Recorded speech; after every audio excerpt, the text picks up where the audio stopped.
नमस्कार मंडळी. मराठी भूतांच्या गोष्टी या युट्यूब चॅनलवर आपलं स्वागत. आजच्या आपल्या कथेचा विषय आहे आदर्श.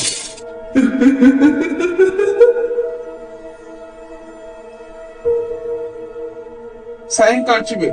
त्या गजबजलेल्या शहरातील मध्यवस्तीतील तो अतिशय पॉश बंगलो बागेतल्या झाडांसह लाइटिंगच्या माळांनी आणि फुलांच्या हारांनी सजलेला.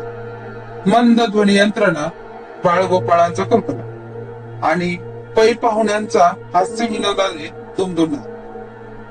गर्दीच्या केंद्रस्थानी एक नवविवाहित जोडपे, देखणा तरुण वर आणि नाजूक सुंदर वधू, उंची पोषक लैंगिक.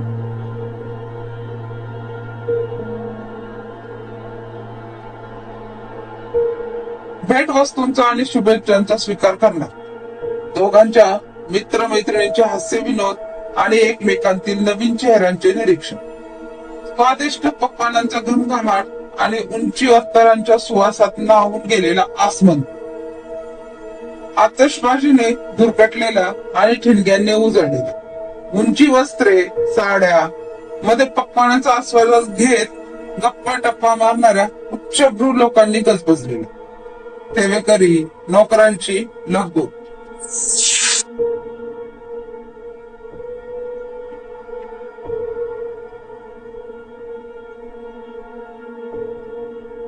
रिचवाले जाणारे मद्य, सॉफ्ट ड्रिंक्स प्याले, सारेच धुंद वाटत.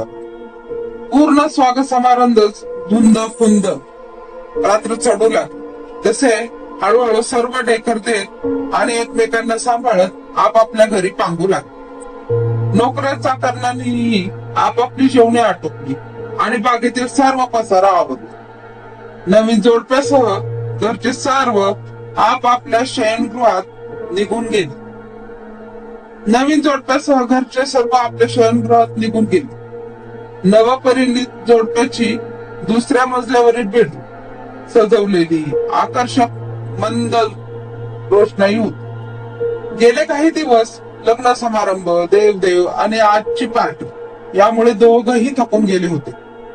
तसे लग्न ठरल्यावर दोघही मोबाईलवर बोलत असत, एकमेकांना जाणून घेत होते. पण आज प्रत्यक्ष एकत्र येण्याचा पहिलाच प्रसंग. दोघांच्यात गुजगोष्टी सुरू झाल्या.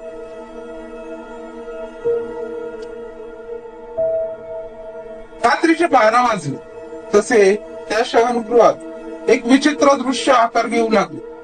छताच्या पंख्याचा हुकमधून एक जाडसर रुपेरी दोर प्रकट होऊ लागला. हळूहळू त्याची लांबी वाढत त्याच्या दुसऱ्या टोकाने वर्तुळाकार धारण केले. त्या वर्तुळात एक किळसवाना चेहरा प्रकट होऊ लागला. अस्ताव्यस्त विस्कटलेले घामट, लांब केस, मिटलेले डोळे, निस्तेज घाणेरडी त्वचा, दाढी मिशांचे दाट पुंजके. हळूहळू कणाकणाने चेहऱ्यापासून पायाच्या बोटापर्यंत एक रोगट शरीर साकार झाले.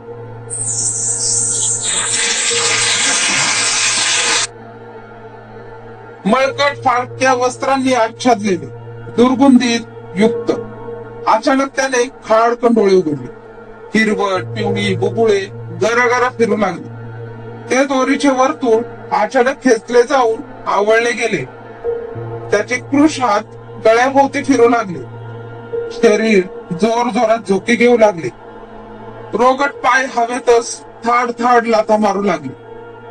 तसा तो दोर जास्तच आवळला जाऊ लागला. दोन्ही हात दोर सोडवण्याची पराकाष्ठा करू लागले.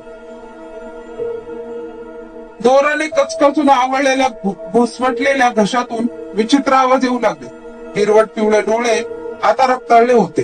खोबणीतून बाहेर पडू पाहू लागले. नाकात तोंडातून द्रव वाहू लागले.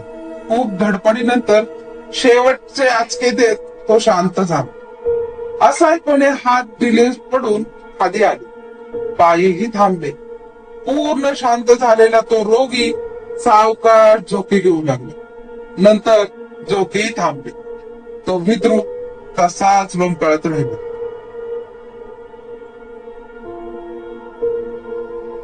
पण या सर्वांची वार्ताही त्या जोडप्याला नव्हती. त्या पलंगापासून हाताच्या अंतरावर ते दूर लोंबकळत होते. कुठल्या तरी वेगळ्या मातीत ते असावीच, म्हणून त्या दोघांनाही ते दिसत नव्हते. ते जोडपे गुजगोष्टीत रममान.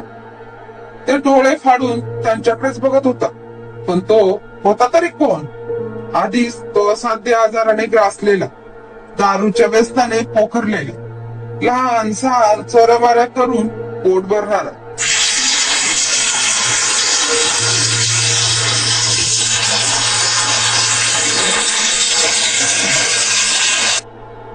एका बाईचा मुलगा.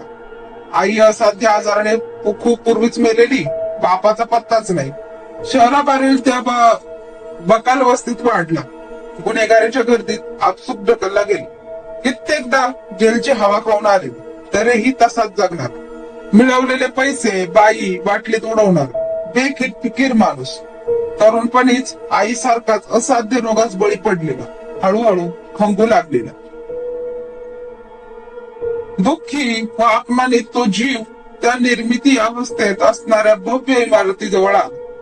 मागच्या बाजूस उघड्या दरवाजातील तात्पुरता अडसर बाजूला ढकलून आत शिरला. कसे बसे तोल जाणारे मध्यधुंद शरीर सावरत तो भव्य व कच्च्या हॉलमध्ये जिन्यावरून पायऱ्या चढत वर गेला. एका खोलीत शिरला. सर्वत्र पाणी मारल्याने ओलसर झालेल्या जमिनीवर कुडकुडत बसला. खिशात कोंबलेला वडापाव काढून एक घास खाल्ला.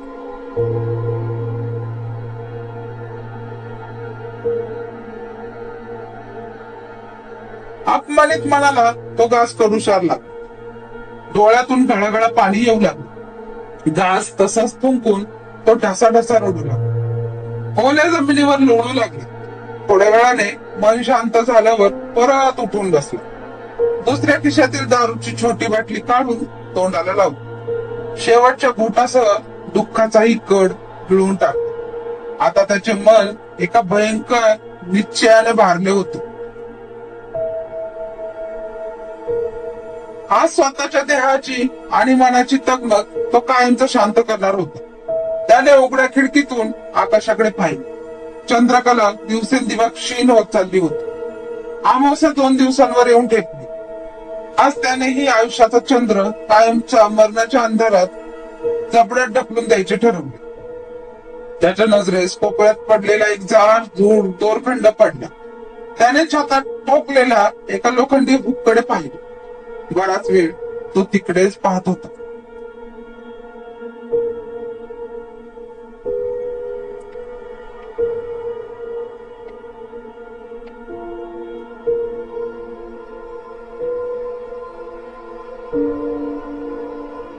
त्या रात्री नंतर दुसऱ्या दिवशी कामगारांना एक प्रेत त्या खोलीत लोंबकळताना दिसले. प्रॉपर्टी मालकाने पोलिसांना बोलवून घेतले. बातम्या आल्या. पोलीस प्रेत न ओळखल्याने बेवारस म्हणून नोंद झाली. परस्पर विल्हेवाट लावली गेली.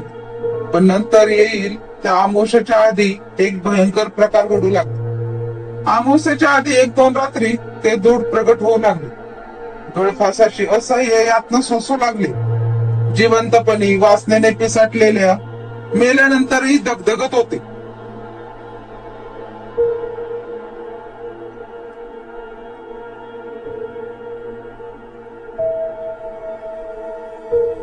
मरणानेही त्याची सुटका झाली नाही.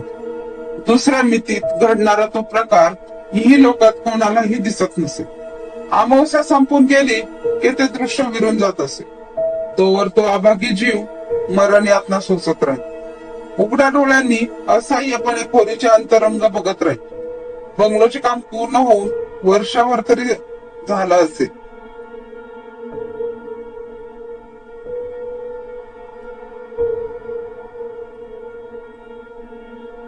एक अतिश्रीमंत व्यापारी कुटुंब बाहेरच्या शहरातून तिथे राहिला. मूळ मालकाने तो प्रसंग लपवून प्रचंड किमतीत तो बंगलो त्या कुटुंबाच्या गळी उतरला आणि त्या खोलीत आपली पर्सनल रूम बनवली. त्या कुटुंबातील एका देखण्या तरुणापाडी युवकाने एके रात्री ते दूध प्रकट झाल्यावर प्रथमच त्याच्या डोळ्यांच्या नजरेस पडला. तो सुंदर तरुण ते दूध लोंबकळत त्याला निहाळत असे. सुंदर चेहरा, पिळदार शरीरयष्टी, उंची कपडे वापरणारा एक श्रीमंत.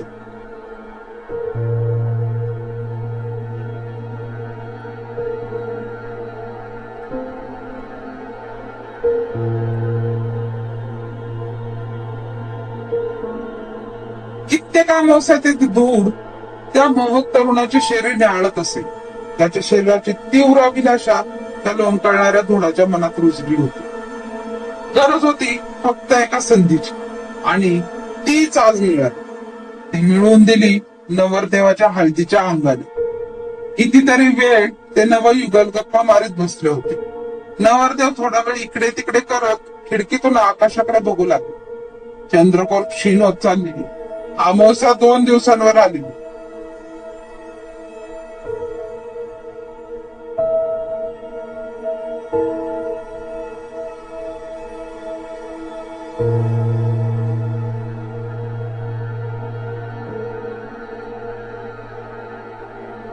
एक थंडगार शिरशिरी आपाद मस्तक त्याच्या शरीरात सळसळत गेली. एक विलक्षण झटका त्याच्या शरीराला बसला.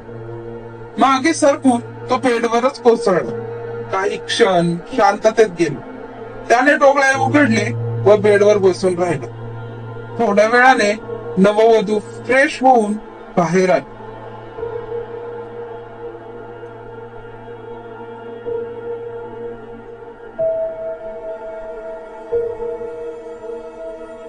आधीच गोरी काया गेल्या काही दिवसात हळदीच्या स्पर्शाने आणखी उजळली होती.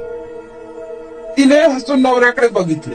तो एकटक तिच्याकडेच बघत होता. त्याच्या चेहऱ्यावर एक मंद पण विकृत हास्य होते आणि त्याच्या डोळ्यांमध्ये एक हलकीशी हिरवट पिवळसर छटा. नजर तिच्या शरीरावर रोखलेली, तीव्र, अदाशी. धन्यवाद.